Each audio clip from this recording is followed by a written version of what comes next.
When I think about defining people or moments in my life that have made me the literate person I am today, I think about my parents. From the time I was very young, literacy, reading, and writing was always an integral part of my life. There was never a point that you couldn't find a book in my hands. I was read to from a very young age because my mom was never read to. She made it a prime point to be read to every night and make sure that books were a big part of my life. I can remember from a very young age going to the library and picking out thousands of books. I would come home with piles of them, from all the Curious George books to Mother Goose to nursery rhymes to Robert Munch, and I would demand them to be read every night. If I didn't have books read to me every night, it would be a very upsetting situation in my household. Going to the library is something that brings me joy and something that was always a good example of literacy in my life, and that books were always apparent. From then on, I went on to reading and writing and doing spelling tests in elementary school. And from the point being very young and being introduced to books and reading in a classroom, spelling tests were always very important. I would come home from school with the words, and I would have my dad doing spelling tests with me. Every word that I got wrong, I would have to write out 10 times each until I was able to get 100% on the practice spelling tests. This always kind of made me realize the importance of understanding how to spell words, chunking them down, breaking them up, so I could understand the root word of what they actually meant. My literacy story continues through elementary school and my love for creating stories and reading stories. I used to create my own Christmas stories every year, and one year I created one and dedicated it to my family and all the Christmas stories that I've read. I made up my own, had it laminated, and even included pictures. Although I flourished in some areas of school and didn't really flourish as much in others, reading, writing, and language arts was my strong areas of school, and it was something that I was most proud of when I came home with my report card each year. When I was able to show that I got 70s and 80s in English reading and writing, it was a proud moment for me compared to my mathematics marks. I won't lie when I say that my life hasn't been easy, and my literacy story, in a sense, attributes to that. When I was really young and in grade 7, my mom was diagnosed with breast cancer. And as a way to get through dealing with the emotional stress and emotional time that I was going through, I was able to write journals back and forth to my teacher at the time. It was a way that I was able to put my emotions to paper and be able to get out what I was really thinking and what I had bottled up in my mind. Literacy in the terms of writing and reading has always been enforced in my household to be something that is creative, regardless of what you're really talking about or if you're writing a story. And to me, it was almost a sort of therapy. And it's something that's helped me to this day get through a lot of things. Keeping a journal is very important to me, and it's something that I do to this day, and it attributes to my literacy story. Additionally, my parents have always pushed me to be the excelling literate that I have always wanted to be. When I was in 8th grade, I was told of the opportunity to become the class valedictorian. I worked so hard on preparing my speech and thought that I wouldn't be able to accomplish something like this.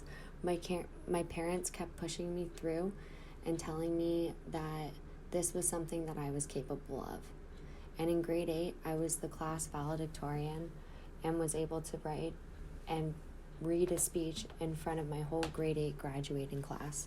As I moved onward and upward, I was able to complete my university education at Brock University and graduate with honors for child and youth studies. I wouldn't have been able to do this without my parents consistently cheering me on and being my cheerleaders to get through school, finish the readings, and complete all the assignments and get through midterms without having a mental breakdown. If it wasn't for them, I honestly don't think that I would be able to accomplish something like this. With them preparing me all through my life about literacy, I think that the readings and the amount of chapters that I had to read in first year university would have been more challenging if I didn't have a literacy background. This past year has been a difficult one, and journaling and relating back to my literacy techniques has definitely helped me through this hard process. Unfortunately, my dad was diagnosed with stage 3 lung cancer, and it has been a pretty difficult year with getting him through appointments and everything. I have taken the lead and have been the one that has been communicating to doctors and practitioners of every sort. I have been writing letters and using my literacy techniques that I have learned throughout my years to help me in this aspect of my life. It is something that has been challenging, but something that I have continued to grow my literacy abilities on. Finally, I was able to complete writing my dad's obituary, which was something that was a huge accomplishment to me. Although it was something that I found very hard and challenging to write, I also took it as a huge accomplishment. It was something that my literacy and my reading and writing competency has gotten me to. And it was something that I could take such pride in because my dad and my mom were huge role models in building my literacy story and building me to write something as beautiful as this. Looking back today, I really thank my parents, my mom and dad, for making me the literate person that I am today. Without them, I wouldn't have the competencies to read and write and even make a speech as valedictorian in grade 8 like I did without them. Without them, I don't think that I would be half of the literate person that I am today. And I honestly thank them for helping me start my journey and continue it always. I've also included a video of my valedictorian speech because it was one of the highest points in my life thus far, which I think attributes to me being a complete literate person and having always room to grow. Ms. Branscombe, Mr. Sartek, families, and graduates, welcome to the Class of 2010 ceremony. Many of the graduates, including myself, have roamed these halls ever since we colored with fat crayons and needed help opening juice boxes. I've been at this school ever since junior kindergarten, and I can't believe my time here is up. I can remember when we were little getting the boys to chase us because we were Sailor Moon. We had a lot of helpful teachers this year who were always there saying, I'm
once again. Take a look back to the first time you learned how to ride a bike. You've been forced to wear those darky